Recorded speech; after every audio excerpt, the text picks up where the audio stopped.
Si caminas por cualquier farmacia moderna en cualquier ciudad del mundo, desde Nueva York hasta Buenos Aires, te encontrarás rodeado de una sensación de seguridad estéril. Luz blanca, estanterías ordenadas, aire acondicionado. Es un templo de la salud. Y en el centro de ese templo, casi siempre, verás un logotipo que conoces desde que eras un niño. Un círculo simple, una cruz formada por 5 letras, repetidas horizontal y verticalmente, B-A-I-E-R. Para la mayoría de nosotros, ese logotipo es sinónimo de alivio. Es la aspirina que tomaste cuando tenías fiebre. Es el jarabe que te dio tu madre. Es la ciencia alemana, precisa, confiable, dedicada, como dice su famoso eslogan, a una vida mejor. Nos han enseñado a confiar en esa cruz verde o azul. Nos han condicionado para creer que lo que hay dentro de esas cajas ha sido diseñado exclusivamente para nuestro bienestar. Pero esa confianza es una ilusión, una fachada de marketing construida cuidadosamente durante 160 años para ocultar una realidad mucho más oscura. Porque si pudieras raspar la pintura blanca de ese logotipo, si pudieras mirar a través del microscopio de la historia, no verías moléculas de curación, verías sangre, verías la adicción masiva de millones de niños, verías experimentos con seres humanos y verías el nacimiento de la sustancia más destructiva que jamás haya azotado a la humanidad. Esta no es la historia de una empresa benevolente que cometió algunos errores en el pasado. Esta es la crónica de una entidad que descubrió muy temprano en su historia que la muerte es un negocio mucho más rentable que la vida. Es la historia de cómo un pequeño taller de tintes en el valle del río Wupper se transformó en el mayor narcotraficante legal de la historia, vendiendo heroína pura como remedio para la tos infantil. Olvida todo lo que crees saber sobre la ética médica. Estamos a punto de entrar en un mundo donde los pacientes no son personas, sino clientes, y donde los efectos secundarios no importan, siempre y cuando las ganancias sigan fluyendo. Bienvenidos a la verdadera historia de Bayer. Bienvenidos a la farmacia del diablo. Para entender el origen de este monstruo, debemos viajar atrás en el tiempo. Debemos dejar atrás la limpieza de los laboratorios modernos y descender al caos sucio y ruidoso de la Revolución Industrial. Alemania, 1863. El país está cambiando a una velocidad vertiginosa. Las viejas ciudades medievales están siendo devoradas por fábricas de ladrillo rojo que escupen humo negro al cielo las 24 horas del día. El aire huele a azufre y carbón. El río Rin, una vez fuente de poesía romántica, ahora es una arteria industrial contaminada por los desechos químicos de una nueva era. En la pequeña ciudad de Barmen, hoy parte de Wuppertal, 2 hombres forman una sociedad improbable. Friedrich Bayer es un vendedor, un hombre con un instinto comercial afilado como una navaja. Johann Friedrich Westcott es un maestro tintorero, un alquimista de la era moderna que sabe cómo manipular los químicos para crear colores. Originalmente, no querían curar a nadie. Querían teñir ropa. En aquella época, la química sintética estaba en pañales y el gran negocio era crear tintes artificiales para la industria textil. El mundo quería colores brillantes, fucsina, anilina, y Bayer y Westcott estaban dispuestos a dárselos. Su primera fábrica no era un centro de investigación médica, era una cocina de venenos. Los trabajadores manipulaban arsénico y metales pesados con las manos desnudas. Los residuos se vertían directamente al río. La esperanza de vida de un empleado era corta, pero las ganancias eran enormes. Sin embargo, a finales del siglo XIX, la ciencia dio un giro inesperado. Los químicos descubrieron que los mismos subproductos del alquitrán de Huya, que se usaban para hacer tintes azules y rojos, también tenían efectos extraños sobre el cuerpo humano. Algunos bajaban la fiebre, otros quitaban el dolor. Bayer, siempre con la nariz puesta en el dinero, olió una oportunidad. El mercado de los medicamentos estaba totalmente desregulado. No había FDA, no había ensayos clínicos obligatorios, no había leyes de protección al consumidor. Si podías embotellar un líquido y convencer a la gente de que curaba algo, podías hacerte rico. La empresa decidió transformarse.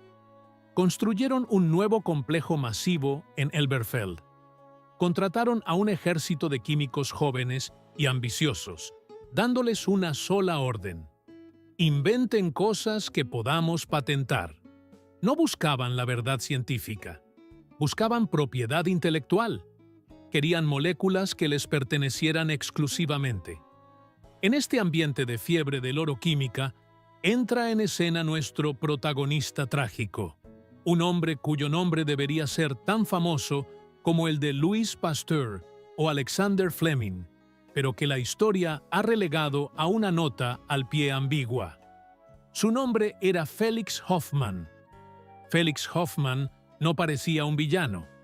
Era un joven químico alemán típico de su época, meticuloso, serio, con gafas redondas y un bigote cuidado. Trabajaba en el departamento farmacéutico de Bayer bajo la supervisión de Heinrich Dresser, un hombre cuya ambición y falta de escrúpulos jugarían un papel central en esta tragedia. Hoffmann tenía una motivación personal para su trabajo. Su padre, un industrial retirado, sufría de un reumatismo paralizante. Sus articulaciones estaban inflamadas y cada movimiento era una tortura. En aquella época, el único remedio común para el reumatismo era el ácido salicílico, una sustancia derivada de la corteza del sauce. Pero el ácido salicílico tenía un problema terrible. Era corrosivo. Quemaba el estómago de los pacientes, provocando úlceras y vómitos sangrientos. El padre de Hoffmann se enfrentaba a una elección imposible: vivir con un dolor insoportable en las rodillas o vivir con un dolor insoportable en el estómago. Félix se obsesionó con encontrar una solución. Pasaba las noches en el laboratorio, mezclando matraces, buscando una forma de modificar la estructura química del ácido para hacerlo tolerable. Y el 10 de agosto de 1897 lo logró. Mediante un proceso llamado acetilación, Hoffmann logró sintetizar una forma pura y estable de ácido acetilsalicílico. Lo probó primero en sí mismo, luego en su padre. El resultado fue milagroso. El dolor desapareció y el estómago resistió. Había creado el analgésico perfecto. Bayer lo bautizó como aspirina, A por acetilo, y Spir por la planta Spiraea ulmaria, fuente del ácido. Si la historia hubiera terminado aquí, Felix Hoffmann sería recordado hoy como un santo secular, el hombre que quitó el dolor al mundo. La aspirina se convirtió en el medicamento más vendido de todos los tiempos.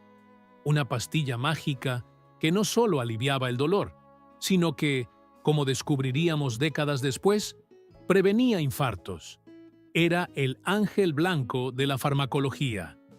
Pero el destino tiene un sentido del humor macabro, porque en ese mismo laboratorio, en esa misma mesa de trabajo, solo 11 días después de descubrir la aspirina, Felix Hoffmann cometió el error que condenaría a millones. El 21 de agosto de 1897, Hoffmann seguía experimentando con la acetilación. Esta vez no usó ácido salicílico, usó morfina. La morfina, derivada de la amapola del opio, era el analgésico más potente conocido, pero era altamente adictiva. Los hospitales de Europa estaban llenos de soldados y pacientes convertidos en adictos a la morfina. La comunidad médica buscaba desesperadamente un sustituto, algo que calmara la tos. La tuberculosis era la causa número 1 de muerte, y el dolor, pero que no enganchara. Hoffmann mezcló la morfina con ácido acético y la calentó durante horas. El resultado fue una sustancia blanca, cristalina, inodora y de sabor amargo. Químicamente, se llamaba diacetilmorfina. Hoffman no sabía lo que acababa de crear. Pensó que había hecho con la morfina lo mismo que con la aspirina, crear una versión más segura y tolerable. No podía estar más equivocado. Al acetilar la morfina, la había hecho mucho más soluble en lípidos. Esto significaba que, al entrar en el cuerpo, la sustancia podía cruzar la barrera hematoencefálica, la defensa del cerebro, mucho más rápido que la morfina original. Era una bomba de potencia concentrada. Como era costumbre en Bayer, los primeros sujetos de prueba fueron los propios trabajadores de la fábrica y los químicos. Se les dio la sustancia en pequeñas dosis. Sus reacciones fueron inmediatas y extáticas. Los empleados reportaron que su tos desaparecía al instante. Pero más importante aún, reportaron una sensación extraña y poderosa. Dijeron que se sentían eufóricos, invencibles, capaces de cualquier cosa. Se les iba el miedo, se les iba el cansancio, se les iba la tristeza. En alemán, describieron la sensación como heroisch, heroica.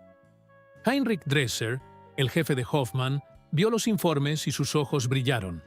No vio un peligro, vio una marca. Si los hace sentir como héroes, dijo, entonces la llamaremos heroína. Y así, en un acto de bautismo corporativo, que hoy parece una broma de mal gusto, nació la marca registrada más infame de la historia. El ángel y el demonio habían nacido en el mismo mes, del mismo padre. Pero mientras la aspirina estaba destinada a curar, la heroína estaba destinada a esclavizar. Lo que sucedió a continuación es, quizás, el capítulo más vergonzoso en la historia de la medicina moderna. Hoy en día, asociamos la heroína con jeringas sucias, callejones oscuros y vidas destruidas. Pero en 1898, la heroína de Bayer llegó al mercado vestida de gala.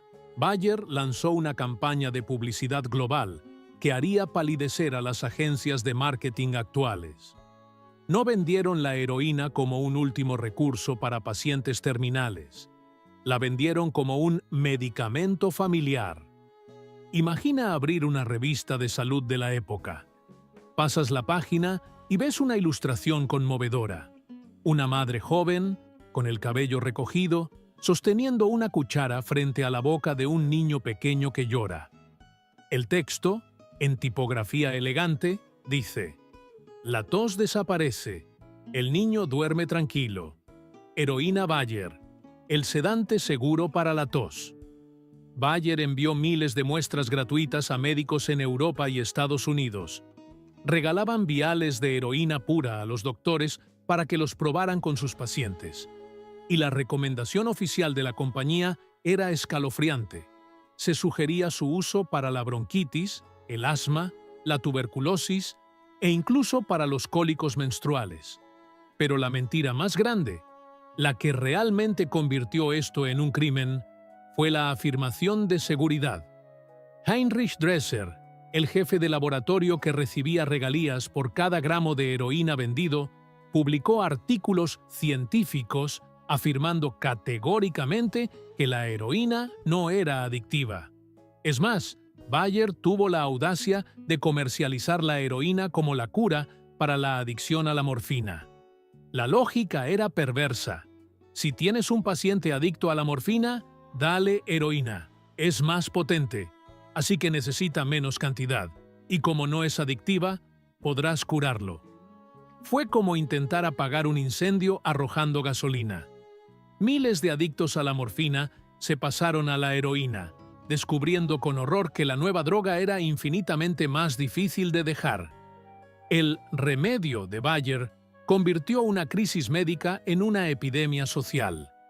Durante la primera década del siglo XX, la producción de heroína en la planta de Bayer explotó. Producían toneladas cada año. Se exportaba a todo el mundo. En Estados Unidos, podías comprar jarabe de heroína Bayer por correo, sin receta médica. Los alpinistas la tomaban para tener más resistencia en las montañas. Las cantantes de ópera la usaban para aclarar la garganta Antes de un concierto, era la droga de moda, era la Coca-Cola de los analgésicos. Las ganancias de la heroína financiaron la expansión masiva de Bayer. Esos hermosos edificios de ladrillo en Leverkusen, los laboratorios modernos, las villas de los directivos, todo fue construido, ladrillo a ladrillo, con el dinero de los adictos. La empresa se convirtió en un gigante global, respetado y admirado. Pero en las sombras, la realidad empezaba a agrietar la fachada del marketing. A partir de 1902, empezaron a llegar cartas a las oficinas de Bayer. Cartas de médicos preocupados. Cartas de directores de asilos psiquiátricos. Reportaban casos extraños. Pacientes que, una vez curada la tos, se negaban a dejar de tomar el jarabe. Madres que vendían sus joyas para comprar más medicina para sus hijos. Hombres respetables que perdían sus trabajos y terminaban mendigando en las calles, con la piel gris y los ojos hundidos, suplicando por una dosis más de la droga heroica. Se acuñó un nuevo término médico: heroinismo. En los hospitales de Nueva York y Filadelfia, las salas de urgencias se llenaron de una nueva clase de zombies. Eran los primeros heroinómanos de la historia. Y todos ellos tenían algo en común. Habían empezado su adicción con una botella que tenía la cruz de Bayer en la etiqueta. La comunidad médica internacional comenzó a dar la alarma. En 1910, los informes sobre la toxicidad y la capacidad adictiva de la heroína eran imposibles de ignorar. Se demostró que el cuerpo metabolizaba la heroína, convirtiéndola de nuevo en morfina, pero a una velocidad y concentración que el cerebro no podía manejar. ¿Y qué hizo Bayer ante esta evidencia abrumadora? Aquí vemos el verdadero rostro de la corporación. No hubo retirada voluntaria. No hubo disculpas públicas. Hubo una estrategia de defensa agresiva. Carl Duisberg, el nuevo hombre fuerte de Bayer, un personaje que veremos mucho más en esta historia, ordenó a sus representantes que silenciaran a los críticos. Decían que los médicos no sabían usar el producto, que los casos de adicción eran anomalías o culpa de la debilidad moral de los pacientes. Bayer siguió produciendo y vendiendo heroína hasta 1913, cuando la presión legal y pública se volvió insostenible. Pero incluso entonces, no detuvieron la venta global inmediatamente. Continuaron vendiéndola en países con regulaciones más laxas durante años. Cuando finalmente la producción cesó oficialmente, el daño ya era incalculable. Bayer había creado una plaga. Habían liberado al genio de la botella, y ese genio tenía una aguja en la mano. El legado de Felix Hoffmann es una paradoja dolorosa. Murió en 1946, solo y olvidado en Suiza. En su obituario se celebró su invención de la aspirina. Nadie mencionó a la otra hija, pero la historia no olvida. Sin embargo, para los directivos de Bayer, la crisis de la heroína no fue un fracaso moral. Fue simplemente un contratiempo comercial. Habían aprendido una lección valiosa. La química tiene un poder absoluto sobre la vida humana, y ese poder es monetizable. Mientras el mundo se preparaba para la Primera Guerra Mundial, Bayer ya no estaba pensando en jarabes para la tos. Estaban pensando en algo más grande. Si podían manipular moléculas para matar el dolor, ¿no podrían también manipularlas para matar enemigos? La inocencia de la ciencia había muerto en ese matraz de heroína. Ahora se abría la puerta a una nueva era. Una era donde los químicos no vestirían batas blancas, sino uniformes militares. Una era donde el objetivo no sería curar individuos, sino exterminar ejércitos enteros.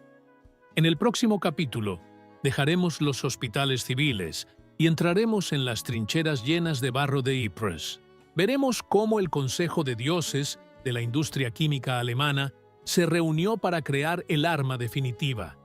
Veremos cómo Bayer pasó de vender veneno en botellas pequeñas a lanzar veneno en nubes verdes que quemaban los pulmones de miles de soldados en segundos. La farmacia del diablo acaba de abrir sus puertas y el infierno está por desatarse. 1914. Europa es un barril de pólvora a punto de estallar y Alemania es la cerilla. En Leverkusen, la ciudad que Bayer había construido prácticamente desde cero para albergar su imperio, las chimeneas ya no solo escupen humo blanco de vapor, empiezan a escupir algo más denso, más oscuro. Si Felix Hoffmann fue el científico ingenuo que creó la heroína por accidente, el hombre que ahora se sienta en el trono de Bayer es una criatura muy diferente. Su nombre es Carl Duisberg. Duisberg no es un simple químico, es un titán, es el Napoleón de la industria química. Un hombre con un bigote imperial que vive en una villa palaciega dentro del recinto de la fábrica, rodeado de jardines japoneses y sirvientes, mientras a pocos metros de su ventana, miles de obreros respiran vapores tóxicos. Duisberg tiene una visión del mundo aterradora en su simplicidad. La química es poder, y el deber de la industria no es servir a la humanidad, sino servir al Estado alemán y a los accionistas. Cuando estalla la Primera Guerra Mundial, en agosto de 1914, la mayoría de las empresas ven el conflicto con temor. Duisberg lo ve como la oportunidad definitiva. El ejército alemán, la máquina de guerra más temida del planeta, tiene un problema crítico. Alemania está bloqueada por la Marina Británica. No pueden importar salitre de Chile, el ingrediente esencial para fabricar pólvora y explosivos. Sin nitratos, los cañones del Kaiser se quedarán en silencio en 6 meses. El alto mando militar entra en pánico. Convocan a los industriales. Y aquí es donde Carl Duisberg y sus colegas de la química hacen un pacto faústico que cambiará la historia. Prometen al Kaiser que la ciencia alemana resolverá lo que la geografía les niega. «Danos dinero», dicen, «y nosotros sacaremos los explosivos del aire». Se referían al proceso de fijación de nitrógeno, desarrollado por otro nombre infame, Fritz Haber. Bayer, junto con sus competidores BASF y Hoechst, transforma sus líneas de producción de la noche a la mañana. Las máquinas que prensaban tabletas de aspirina se reconfiguran. Los tanques que mezclaban jarabe para la tos se llenan de ácido nítrico y tolueno. La farmacia del diablo deja de fingir que le importa la salud. Se convierte oficialmente en la armería del Reich. En Leverkusen se fabrican millones de toneladas de explosivos de alto poder. Cada bala que mata a un soldado francés en el Marne, cada obús que destroza una trinchera en el Somme, lleva el sello invisible de la industria química que Duisberg dirige. Pero los explosivos eran solo el principio. La guerra de trincheras se estancó. Los generales necesitaban algo nuevo, algo que pudiera sacar a las ratas de sus agujeros, algo que matara no con fuerza bruta, sino con terror científico. Y Carl Duisberg tenía la respuesta en sus laboratorios de tintes. 22 de abril de 1915. Ypres, Bélgica. Es una tarde de primavera engañosamente hermosa. En las trincheras aliadas, los soldados franceses y argelinos descansan. Han estado luchando durante meses, pero hoy el frente está tranquilo. Demasiado tranquilo. De repente, a las 5 de la tarde, los vigías notan algo extraño en las líneas alemanas. No es un ataque de infantería. No es un bombardeo. Es una nube, una niebla densa, de un color amarillo verdoso antinatural, que se arrastra pegada al suelo, movida por una suave brisa del norte hacia las trincheras aliadas. Los soldados la miran con curiosidad. ¿Es humo para ocultar un avance? ¿Es una extraña condición meteorológica? Entonces, la nube llega a la primera línea, y el infierno se desata.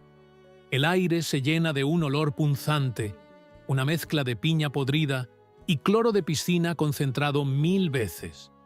Los hombres empiezan a toser, pero no es una tos normal, es una convulsión violenta. Se llevan las manos a la garganta. Sus ojos arden como si les hubieran echado ácido. El gas cloro, al entrar en contacto con la humedad de los pulmones, se convierte en ácido clorhídrico. Literalmente, los soldados se están disolviendo por dentro. Se ahogan en sus propios fluidos en tierra seca. El pánico es total. Miles de hombres salen de las trincheras, corriendo a ciegas, escupiendo sangre, cayendo al suelo con la piel azulada por la falta de oxígeno. La línea francesa colapsa en minutos. 6000 hombres mueren esa tarde de una forma tan horrible que incluso los veteranos más endurecidos lloran al verlo. Ese gas no apareció de la nada. Fue fabricado, embotellado y suministrado por las grandes empresas químicas alemanas, con Bayer a la cabeza. Karl Duisberg no estaba horrorizado, estaba orgulloso.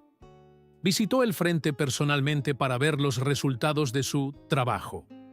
Para él y para Fritz Haber, el gas no era un crimen de guerra, era una forma humana de acortar el conflicto.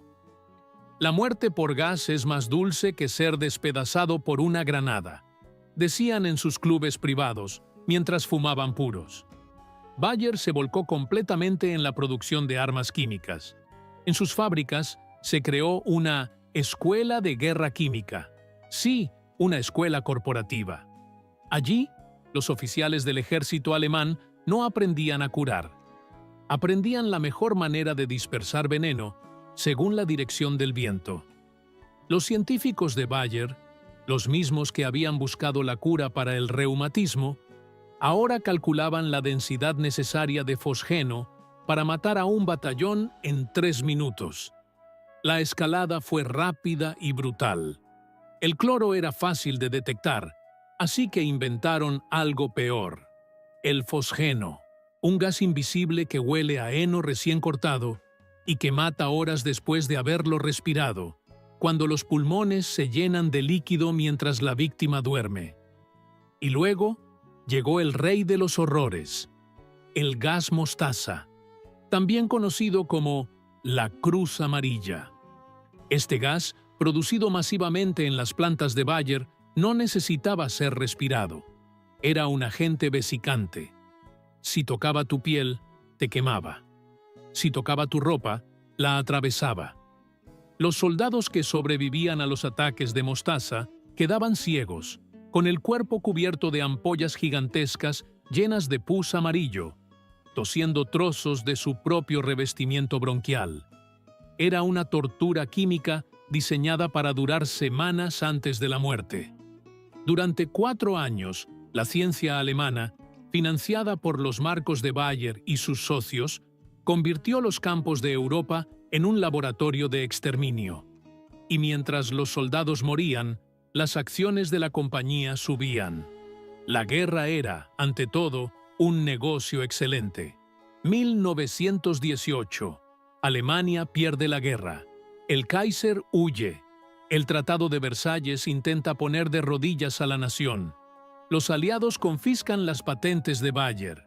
En Estados Unidos, la filial de Bayer es subastada como propiedad enemiga. Así es como nace la empresa Sterling Drug, que vendería aspirinas Bayer en América durante décadas sin tener relación con Alemania. Parecía el fin. Bayer había perdido sus mercados, sus patentes internacionales y su reputación. Pero Karl Duisberg no era un hombre que aceptara la derrota. Miró el panorama de la posguerra, con su hiperinflación y su caos político, y llegó a una conclusión que definiría el siglo XX. La competencia es un lujo que no podemos permitirnos, dijo. Debemos convertirnos en un solo cuerpo. Duisberg propuso algo radical. No una simple alianza, sino una fusión total de toda la industria química alemana. Bayer, BASF, Hoechst, Agfa, Griesheim Elektron y Weiler ter Meer. Todos los gigantes que habían fabricado el gas y los explosivos debían unirse bajo un solo mando. En 1925, el sueño de Duisberg se hizo realidad. Nació IG Farben Industrie AG. El nombre era técnico y aburrido. Comunidad de Intereses de la Industria de los Tintes. Pero la realidad era que acababa de nacer la corporación más poderosa de Europa y posiblemente del mundo. IG Farben no era una empresa normal, era un estado supranacional. Tenía su propia política exterior, tenía su propia red de espionaje industrial, tenía minas de carbón, plantas de energía, bancos y ferrocarriles. Controlaba el 100% de la producción alemana de tintes, el 85% de los explosivos y casi toda la producción de medicamentos.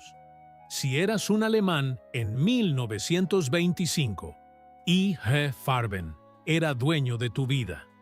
La aspirina que tomabas era de ellos. La película de tu cámara era de ellos. El fertilizante que hacía crecer tu comida era de ellos. Y aunque no lo sabías, el gas que te mataría en el futuro también sería de ellos. Carl Duisberg se convirtió en el presidente del Consejo de Supervisión. Era el dios de este nuevo Olimpo químico.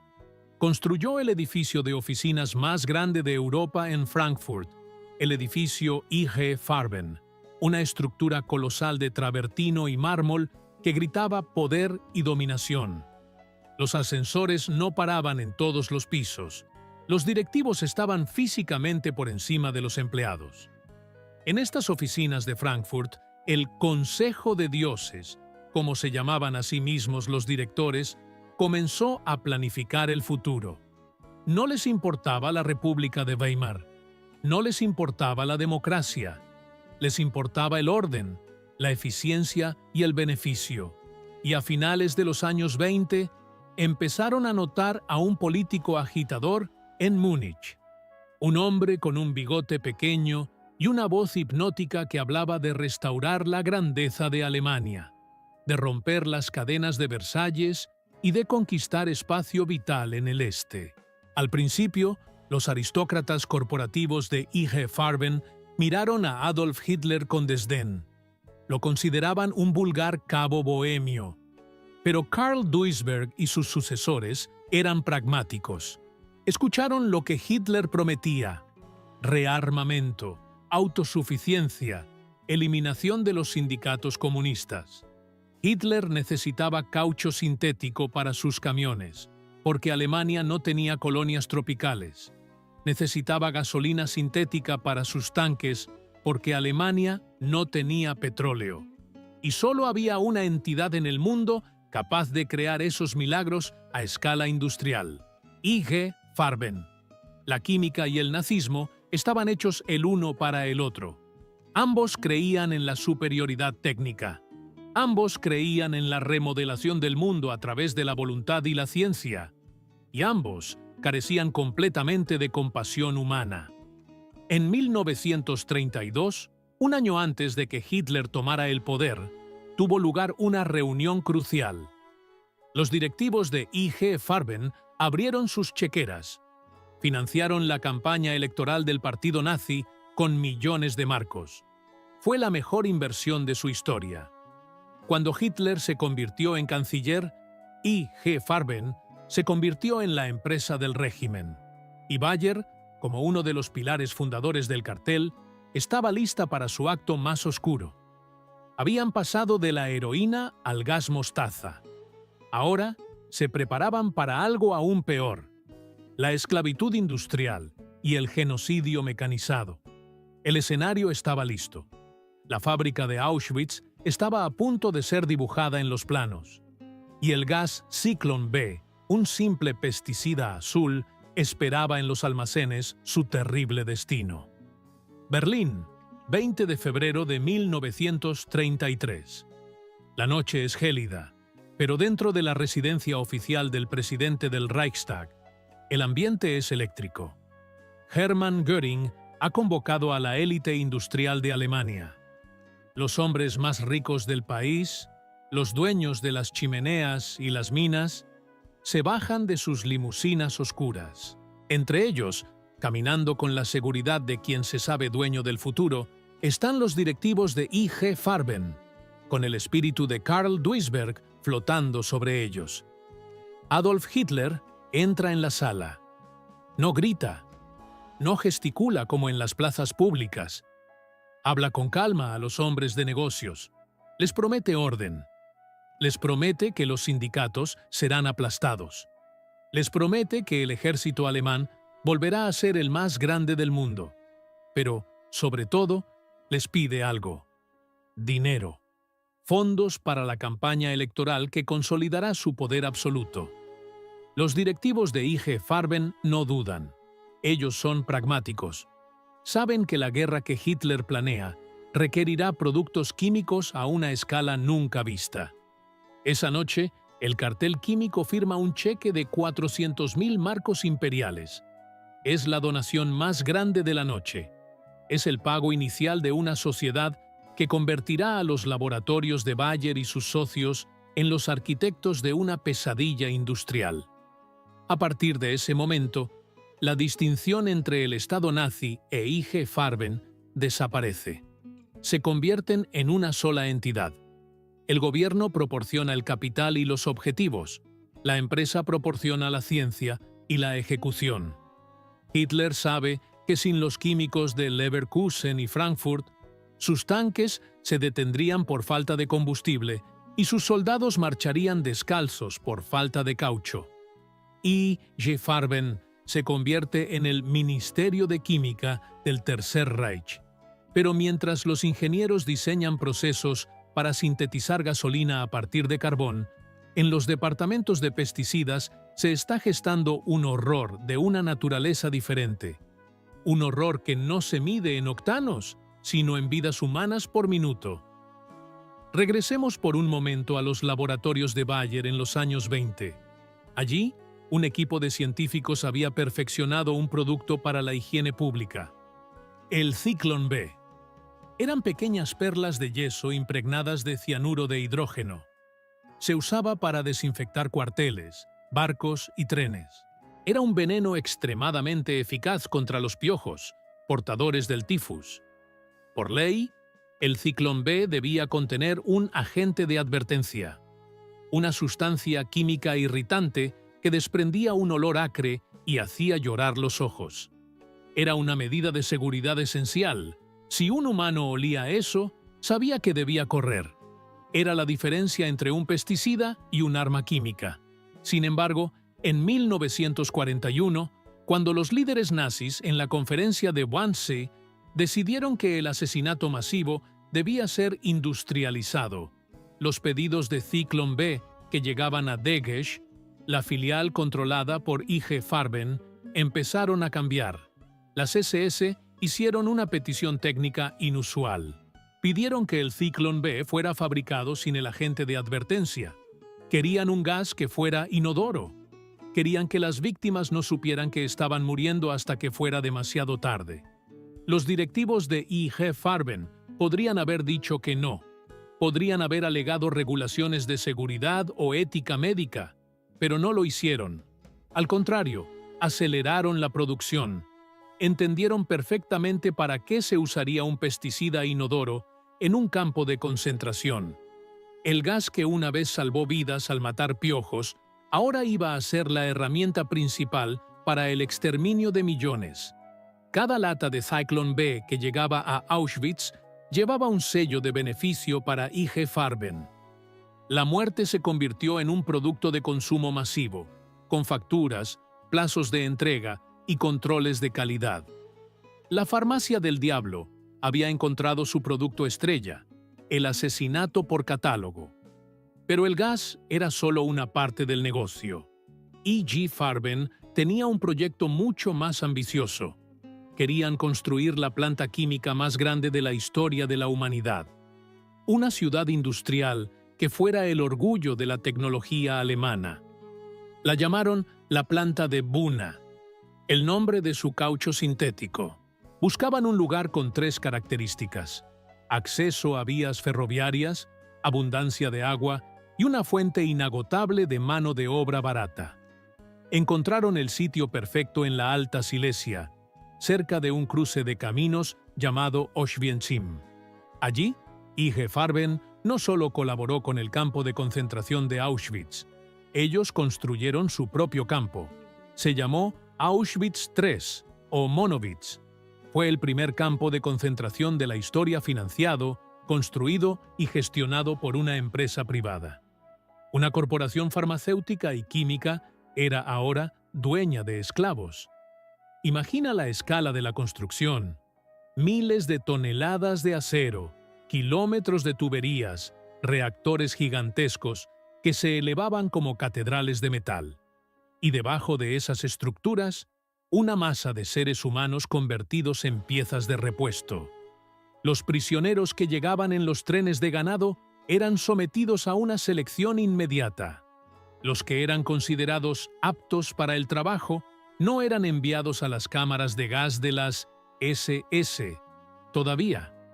Eran enviados a la fábrica de I.G. Farben.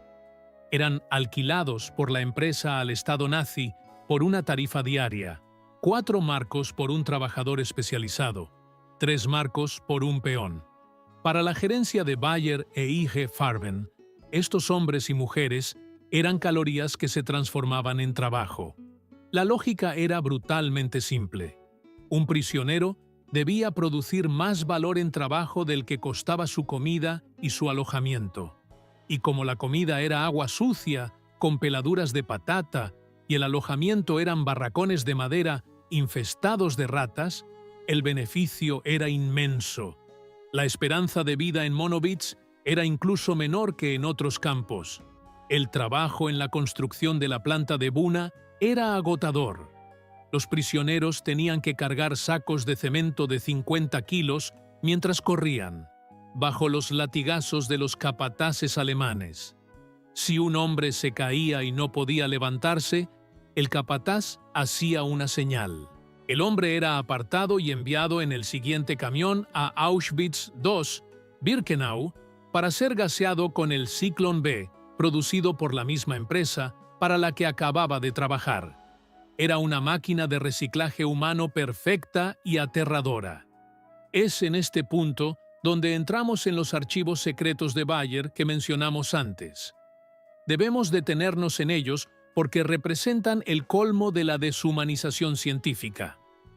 Mientras la fábrica de caucho crecía, los laboratorios farmacéuticos de Bayer en Leverkusen necesitaban datos. Querían probar nuevas vacunas contra el tifus, nuevos anestésicos y nuevas drogas químicas. Pero las leyes de la ciencia exigen pruebas en humanos. Aquí es donde las cartas comerciales se convierten en pruebas de un crimen de lesa humanidad. Los directivos de Bayer escribían al comandante de Auschwitz con la frialdad de quien pide suministros de oficina. Necesitamos un lote de 150 mujeres sanas para probar un nuevo preparado. Cuando el campo respondió con un precio de 200 marcos por mujer, Bayer regateó. «Es demasiado caro. Ofrecemos 170 por cabeza». Esa diferencia de 30 marcos es la medida de la moralidad corporativa de la época. Finalmente, el trato se cerró. Las 150 mujeres fueron entregadas. Los científicos de Bayer las inyectaron con sustancias experimentales. No buscaban curarlas. Buscaban observar cuánto tardaban en morir o qué efectos secundarios devastadores producían las drogas en sus órganos. La carta final, escrita con la tipografía oficial de Bayer, decía: «Los experimentos han concluido. Todas las personas han muerto. Nos pondremos en contacto para el próximo envío. Todas han muerto. No hubo una nota de pesar. No hubo una investigación interna. Solo la necesidad de más material. Pero había alguien más en Auschwitz que trabajaba en estrecha colaboración con los químicos de Bayer. Un hombre cuyo nombre se ha convertido en sinónimo de pesadilla médica. El doctor Joseph Mengele. Mengele no era un loco solitario. Era un investigador que buscaba prestigio académico en la Nueva Alemania, y gran parte de su financiación y sus suministros venían de I.G. Farben.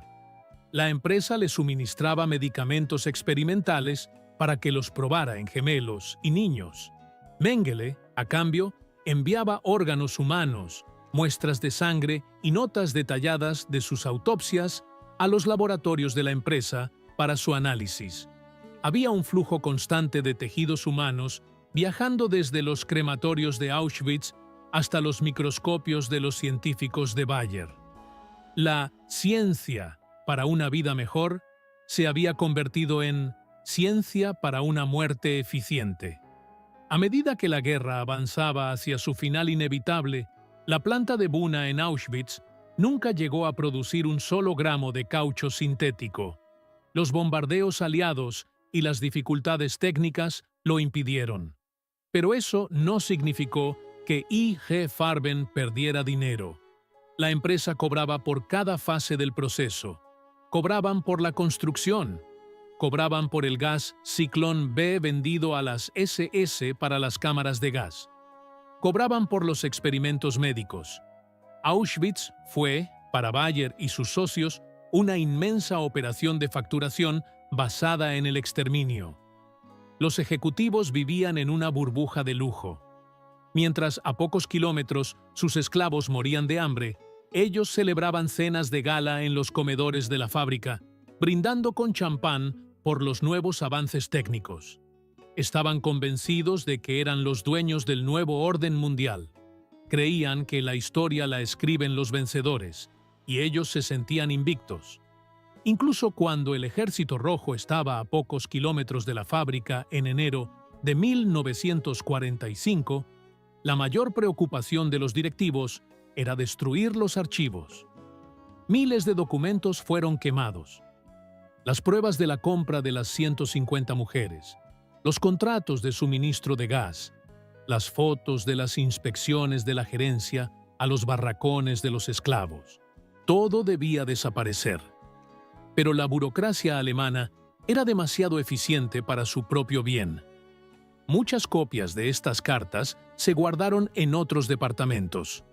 Muchos trabajadores subalternos no pudieron quemarlo todo.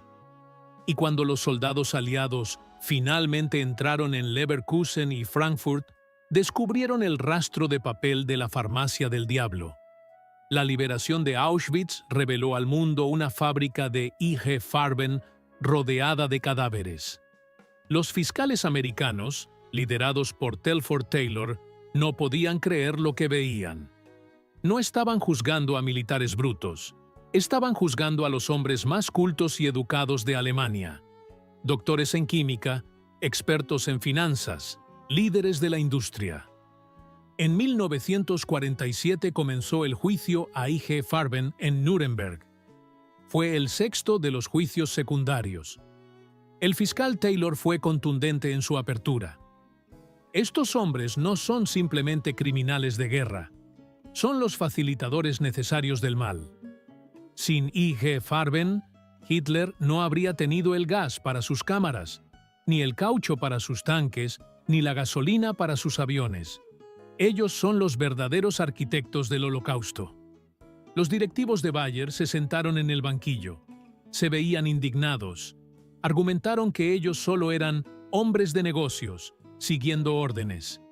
Dijeron que no sabían lo que pasaba en las cámaras de gas, a pesar de que ellos mismos vendían el gas y gestionaban el campo de esclavos de al lado. Parecía que el mundo finalmente iba a hacer justicia. Pero la política internacional estaba a punto de intervenir. La Guerra Fría estaba comenzando. Estados Unidos necesitaba una Alemania fuerte y reconstruida para frenar a la Unión Soviética. Y para reconstruir Alemania necesitaban a los químicos, necesitaban a los ejecutivos, necesitaban a I.G. Farben. Lo que sucedió después de los juicios es, quizás, la mayor bofetada a las víctimas de la historia.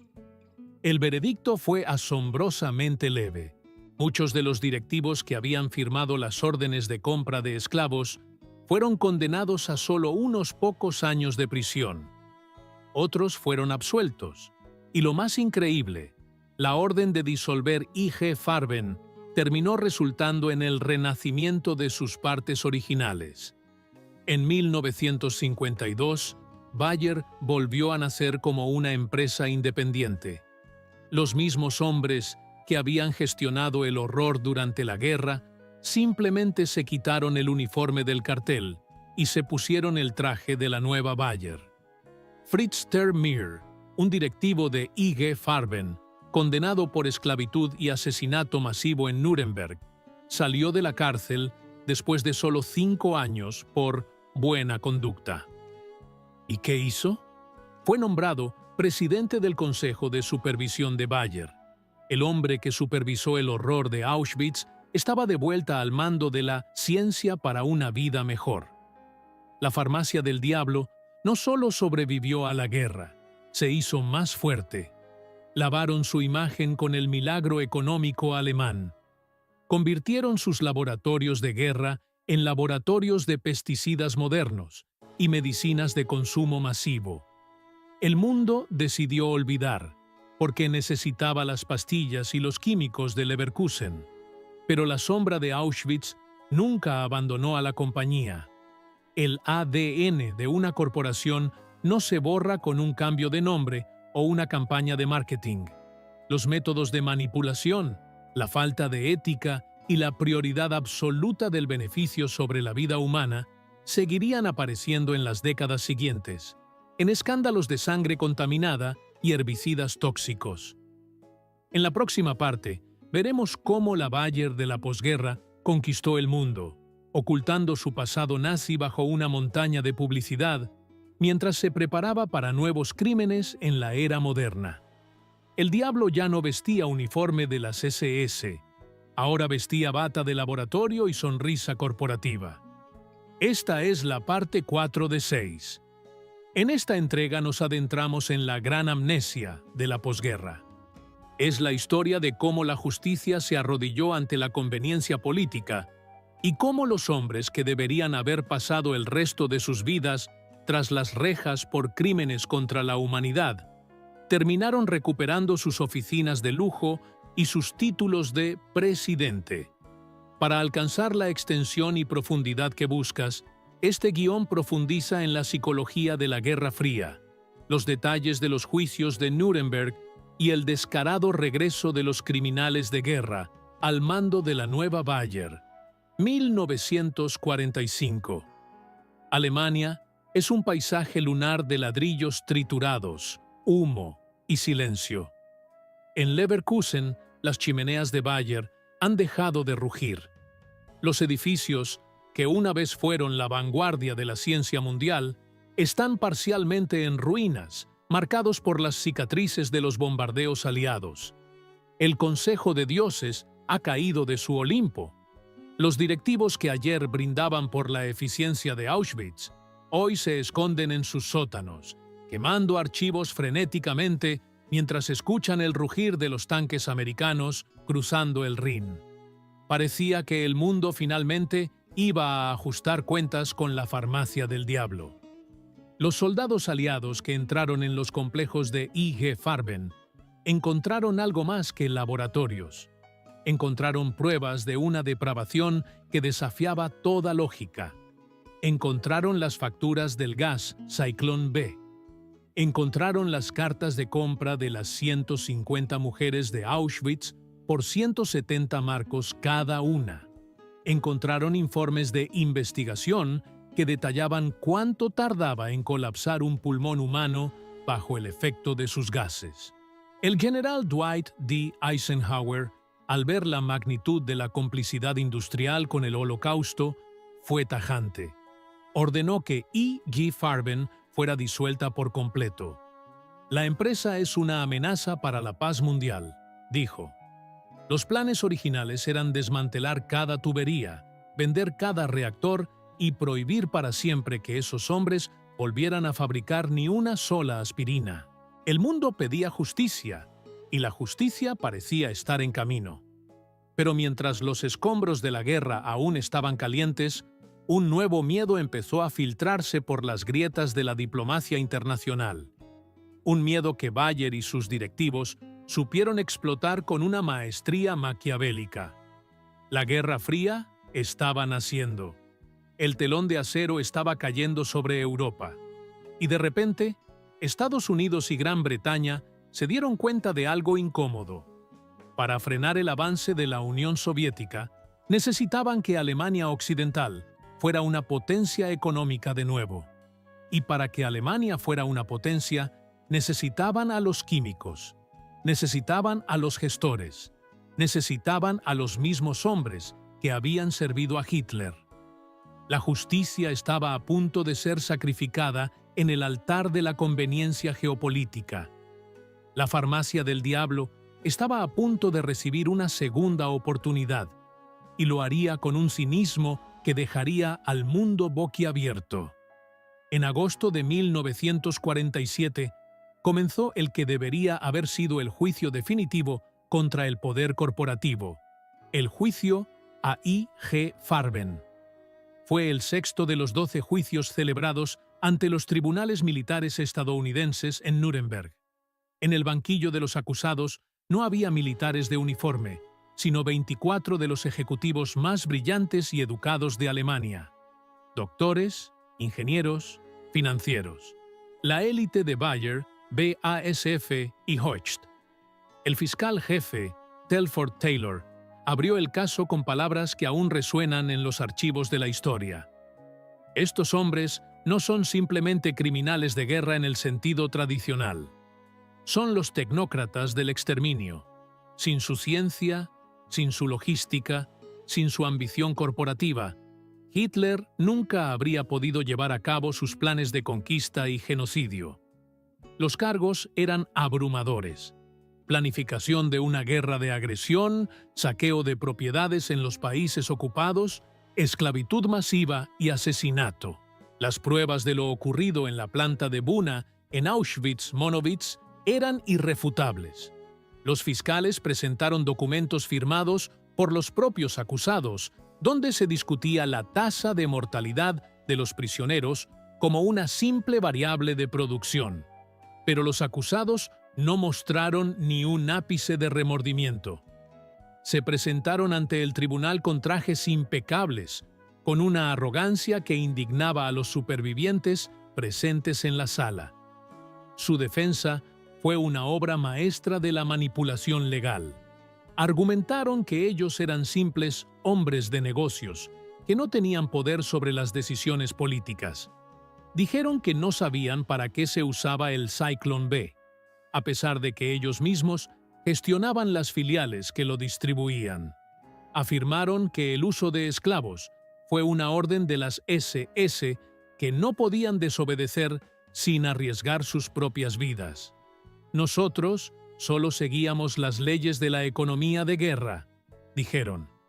Para ellos, las 150 mujeres compradas en Auschwitz no eran personas, eran datos estadísticos. Lo que el mundo esperaba era una sentencia ejemplar, la horca para los cabecillas y cadena perpetua para el resto. Pero el clima político había cambiado. En Washington, la prioridad ya no era castigar a los nazis, sino reconstruir Alemania como un muro contra el comunismo.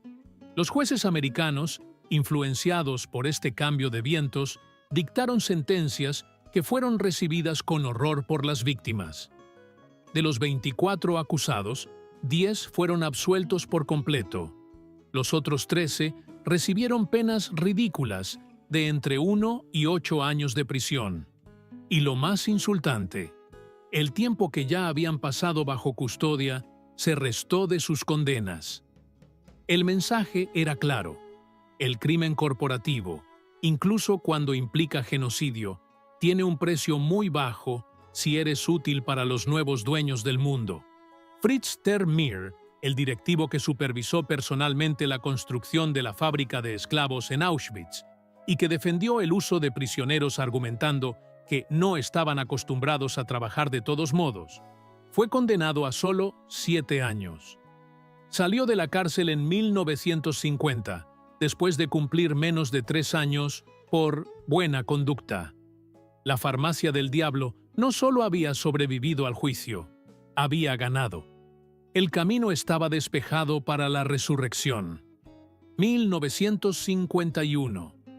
E. G. Farben, el gigante que Eisenhower quería destruir, fue formalmente dividido. Pero no fue destruido. Simplemente se separó en sus componentes originales, Bayer, BASF y Hoechst. Fue como si el monstruo se hubiera dividido en tres, cada uno con la misma genética, la misma ambición y los mismos líderes. Bayer volvió a nacer oficialmente como una empresa independiente en Leverkusen. Y aquí es donde la historia se vuelve verdaderamente inquietante. Cualquiera pensaría que, después de un escándalo de tal magnitud, la empresa intentaría distanciarse de sus antiguos líderes nazis. Buscarían caras nuevas, sangre joven, una nueva ética. Pero hicieron exactamente lo contrario. En una muestra de cinismo sin precedentes, los mismos hombres que acababan de salir de las prisiones de los aliados fueron invitados a ocupar de nuevo sus antiguos cargos.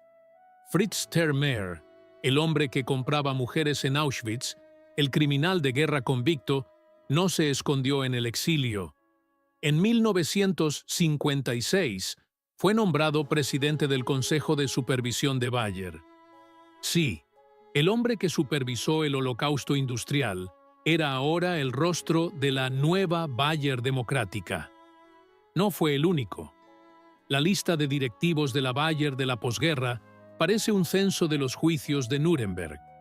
Ulrich Haberland, otro veterano de IG Farben, fue nombrado director general. Karl Winacker, otro colaborador del régimen, tomó el mando de Hoechst.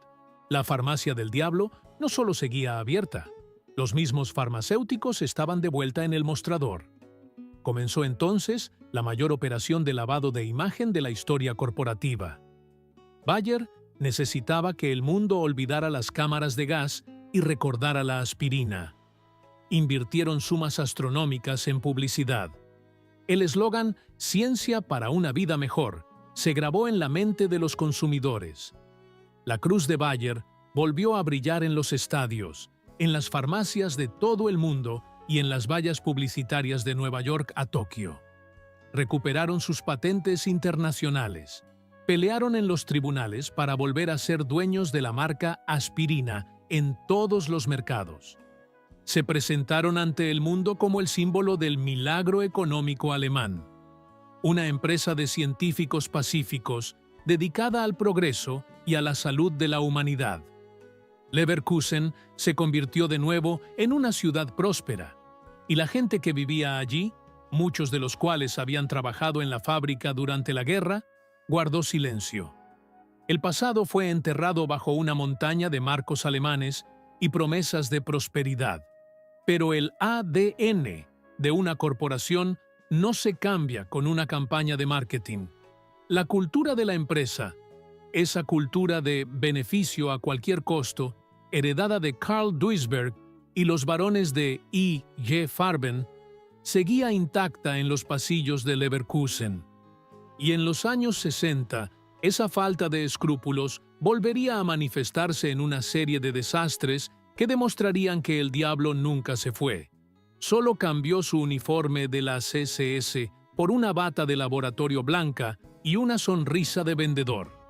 Aunque Bayer intenta distanciarse de otros desastres farmacéuticos de la época, la mentalidad de la industria química alemana de la posguerra seguía siendo la misma.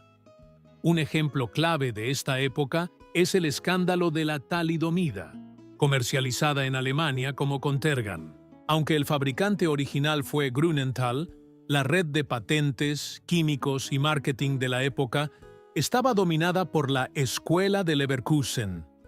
Bayer, mientras tanto, se lanzaba a la conquista de nuevos mercados en el tercer mundo. En América Latina y el sudeste asiático, la empresa encontró el escenario perfecto para expandirse sin las molestas regulaciones que empezaban a surgir en Europa y Estados Unidos. Comenzaron a vender pesticidas extremadamente tóxicos, muchos de los cuales eran derivados directos de las investigaciones sobre gases venenosos de la guerra.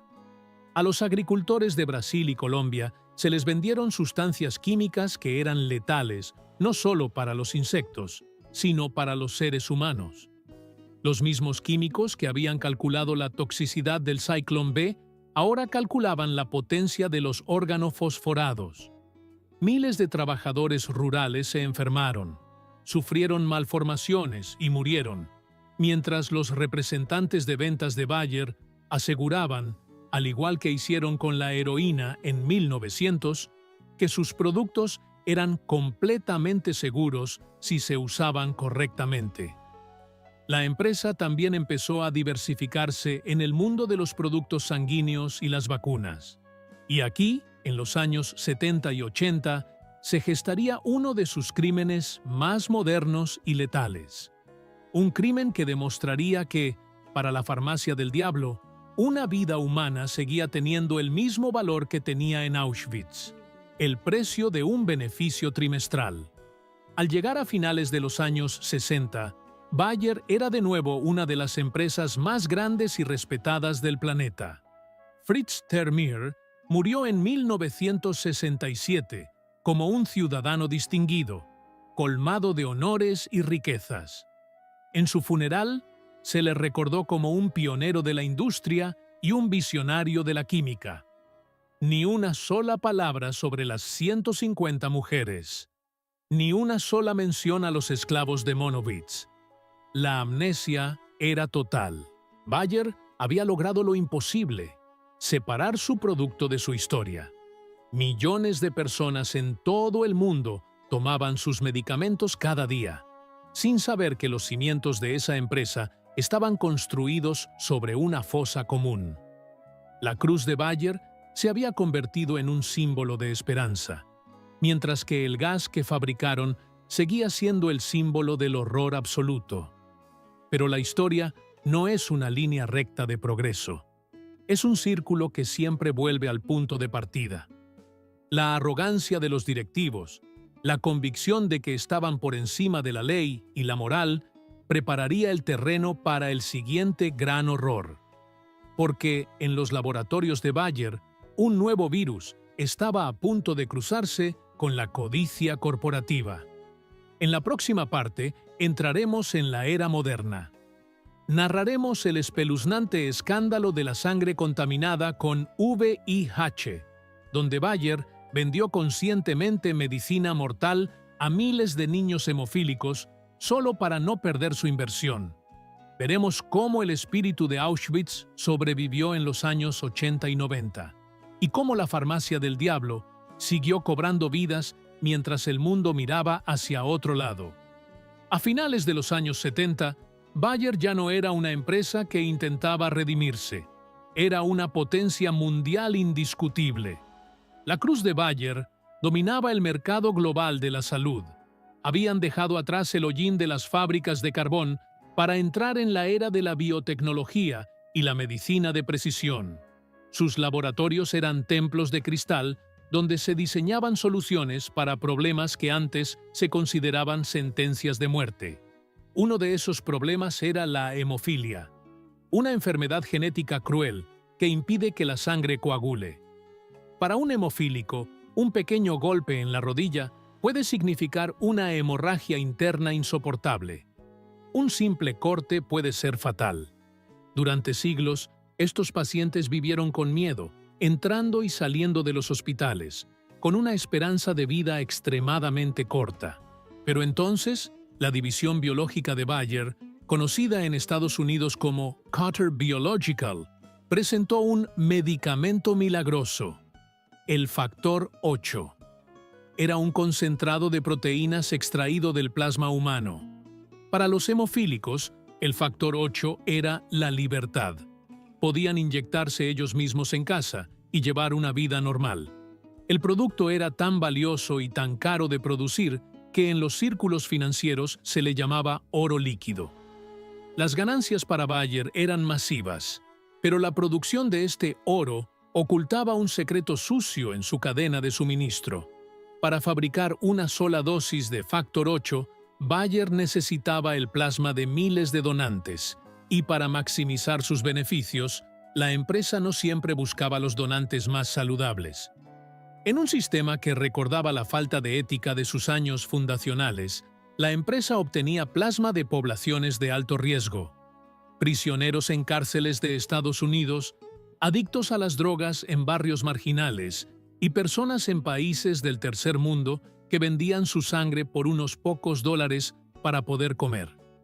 El plasma de 10.000 personas diferentes se mezclaba en enormes tanques. Era una ruleta rusa biológica.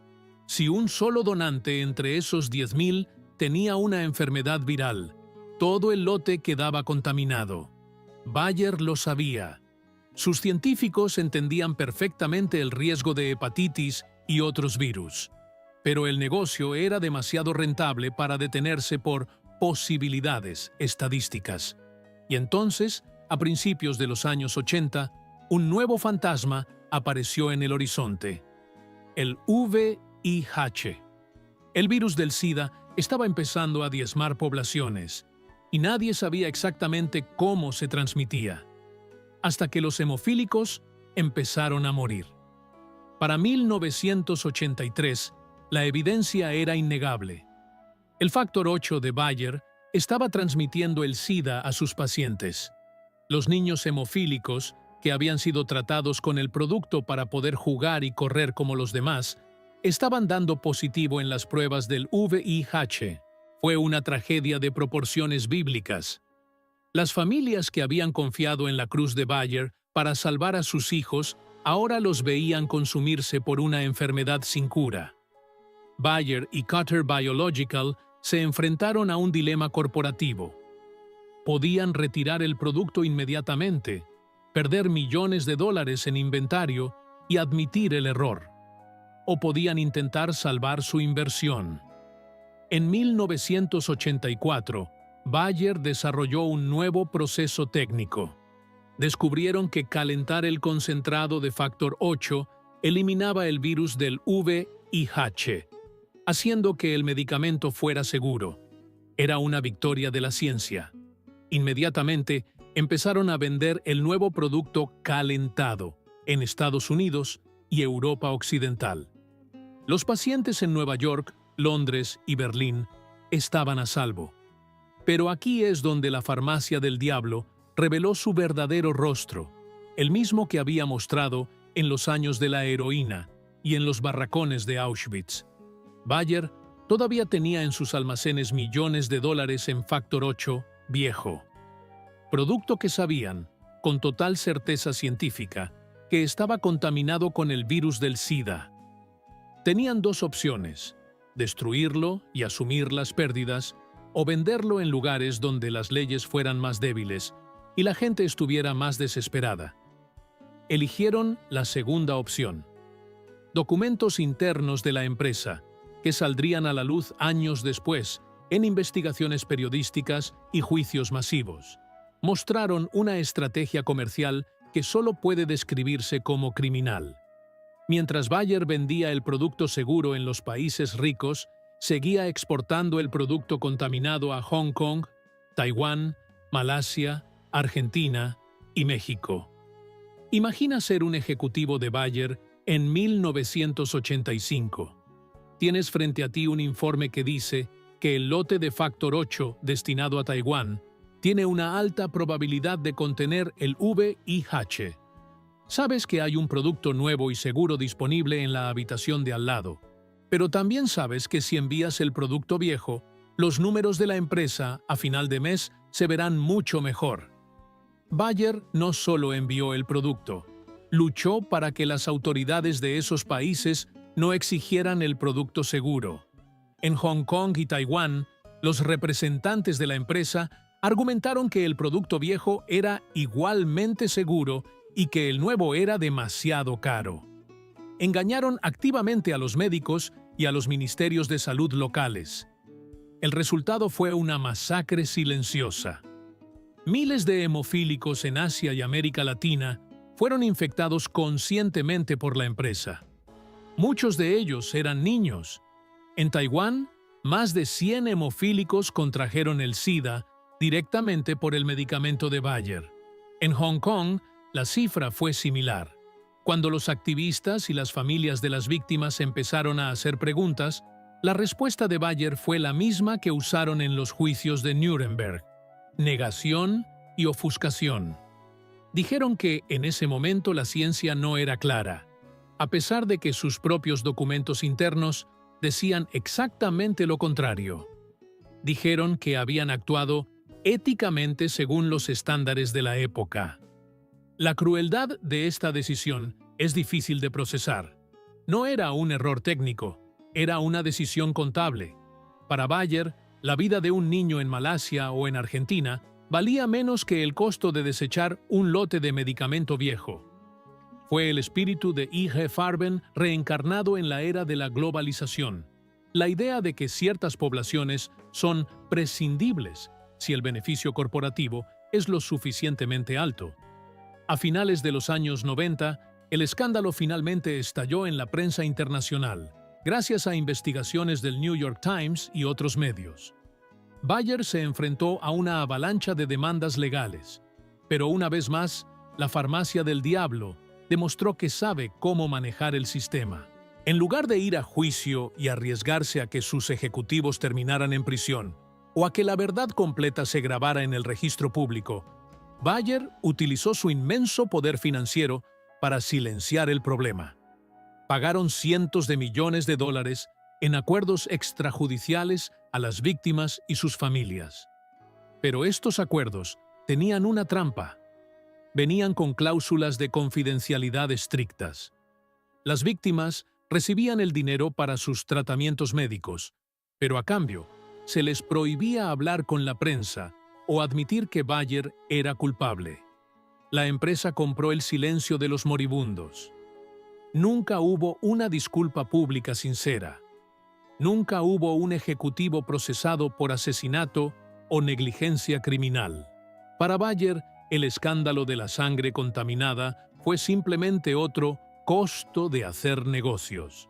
Una cifra negativa en el balance que se compensaría el próximo año con la venta de un nuevo pesticida o una nueva pastilla para el colesterol. Este escándalo demostró que la desnazificación de la empresa fue solo superficial. La estructura de poder, la prioridad del dividendo sobre la ética y la visión de los pacientes como simples consumidores de riesgo seguían siendo el núcleo de la compañía. Al entrar en el nuevo milenio, Bayer se preparaba para su siguiente gran transformación. Se habían consolidado en la farmacia, pero querían dominar algo más fundamental que la medicina: la comida.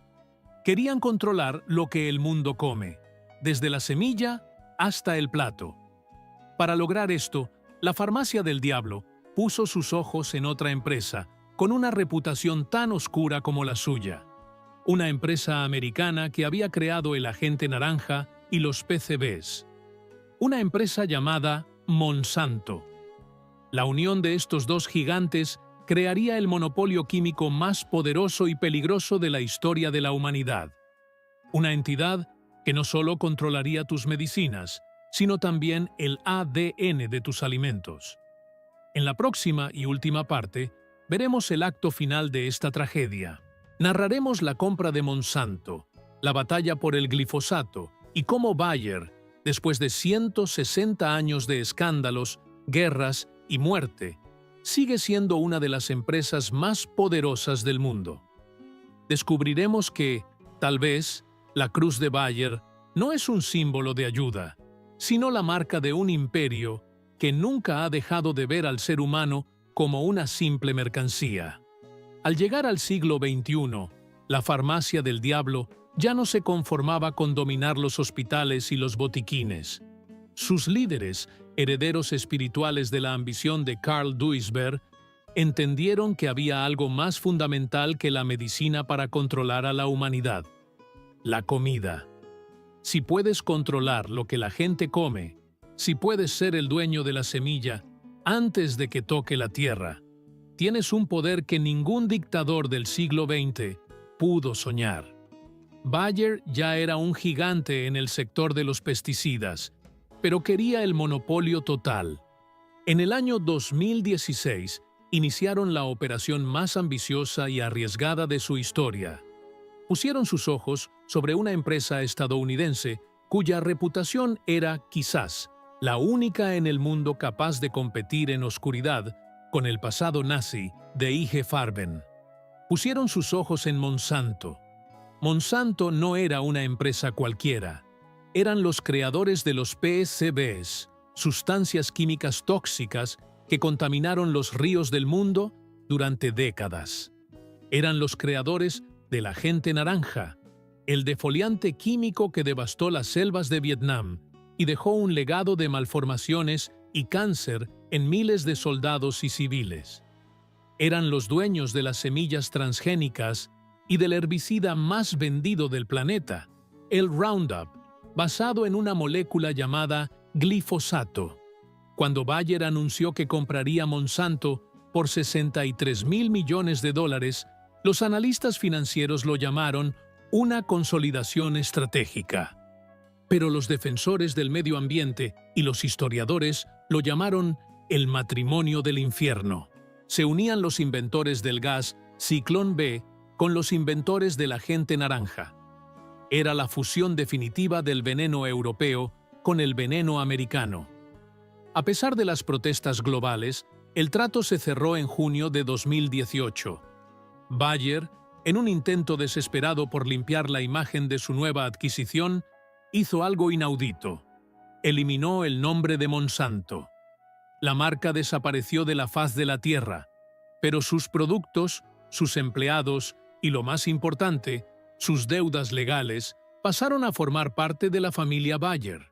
La cruz de la farmacia ahora protegía al rey de los herbicidas. Pero el diablo, como bien sabía Bayer por su larga historia, siempre vuelve para cobrar sus deudas. Y las deudas de Monsanto eran mucho más grandes de lo que los contadores de Leverkusen habían previsto. Apenas unos meses después de la compra, el cielo se desplomó sobre Bayer. Un jardinero escolar de California llamado Dwayne Johnson, que estaba muriendo de un linfoma no Hodgkin terminal, llevó a la empresa a juicio. Johnson había usado Roundup durante años en su trabajo y alegaba que el glifosato le había causado el cáncer. Bayer, utilizando la misma estrategia de negación que usó con la heroína y con la sangre contaminada, movilizó a su ejército de abogados y científicos a sueldo. Presentaron estudios financiados por ellos mismos que decían que el producto era tan seguro como el agua. Atacaron la credibilidad de los investigadores independientes, pero esta vez el jurado tuvo acceso a algo que Bayer no pudo ocultar: los Monsanto Papers. Eran correos electrónicos internos que demostraban que la empresa sabía, desde hacía décadas, que había dudas serias sobre la seguridad del glifosato. Los documentos revelaron cómo la empresa redactaba artículos científicos por encargo y luego pagaba a científicos externos para que los firmaran como si fueran independientes. Revelaron cómo presionaban a las agencias reguladoras para que ignoraran los datos negativos. Dwayne Johnson ganó. El jurado no solo le otorgó una compensación, sino que impuso una multa punitiva masiva contra Bayer, declarando que la empresa había actuado con malicia y opresión. Fue la primera grieta en el muro de cristal. Detrás de Johnson llegaron miles de demandantes más: agricultores, jardineros, padres de familia, cuyos hijos jugaban en céspedes rociados con el químico. Para el año 2020, Bayer se enfrentaba a más de 125.000 demandas solo en Estados Unidos. La empresa que sobrevivió a los juicios de Nuremberg ahora estaba siendo desangrada financieramente por ciudadanos comunes en tribunales civiles. Bayer tuvo que reservar $16.000 millones para intentar cerrar estos juicios. Sus acciones se desplomaron. Los accionistas, que antes brindaban por la compra de Monsanto, ahora pedían las cabezas de los directivos. Pero, una vez más, la farmacia del diablo demostró su capacidad de mutación. No retiraron el producto de inmediato, simplemente cambiaron las etiquetas, movieron sus activos y siguieron vendiendo glifosato en el resto del mundo, especialmente en países en desarrollo donde las leyes son un eco lejano de la justicia. Si miramos la historia completa de Bayer, desde aquel pequeño taller de tintes en 1863 hasta el imperio biotecnológico de hoy, emerge un patrón aterradoramente consistente. No es una serie de accidentes, es una metodología de existencia. Bayer es una empresa que ha perfeccionado el arte de la externalización del dolor. Ganan dinero vendiendo la cura, pero a menudo ganan mucho más dinero creando primero la necesidad o ignorando el daño que causan. Vendieron heroína para curar la tos, y cuando el mundo se volvió adicto, vendieron otros fármacos para tratar la adicción. Vendieron gas para matar piojos, y cuando el régimen les pidió gas para matar personas, simplemente quitaron el olor y cobraron la factura. Vendieron sangre contaminada porque era más barato que tirarla. Y compraron Monsanto porque querían controlar la vida misma, a pesar de saber que compraban un legado de veneno. Es una entidad que opera bajo una lógica puramente química. La moralidad es un contaminante que reduce la eficiencia de la reacción económica. Los hombres que hoy dirigen Bayer no son nazis, ni son narcotraficantes de finales del siglo XIX. Son profesionales de élite, pero sirven a la misma estructura de poder. Sirven a una cruz que se ha convertido en una espada que corta hacia ambos lados. Hoy, Bayer lidera la carrera de la edición genética. Están rediseñando el ADN de las plantas y buscando curas para enfermedades que hoy parecen imposibles. Y eso es lo más perturbador de todo. El mundo necesita a Bayer. Necesitamos sus medicinas, sus vacunas y su capacidad de innovación.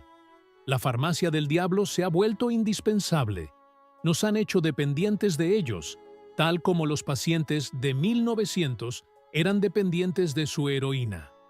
Hemos recorrido 160 años de sombras. Hemos visto a los niños de 1890 tomándose su jarabe de heroína antes de dormir. Hemos escuchado el ruido de las botas en la fábrica de Auschwitz. Hemos visto el rostro de los pacientes hemofílicos infectados conscientemente con el virus del SIDA. Y hemos visto los campos de cultivo rociados con sustancias que enferman la tierra y el cuerpo. ¿Podemos perdonar a Bayer? Los defensores de la empresa dirán que han salvado miles de millones de vidas con la aspirina y con sus antibióticos modernos.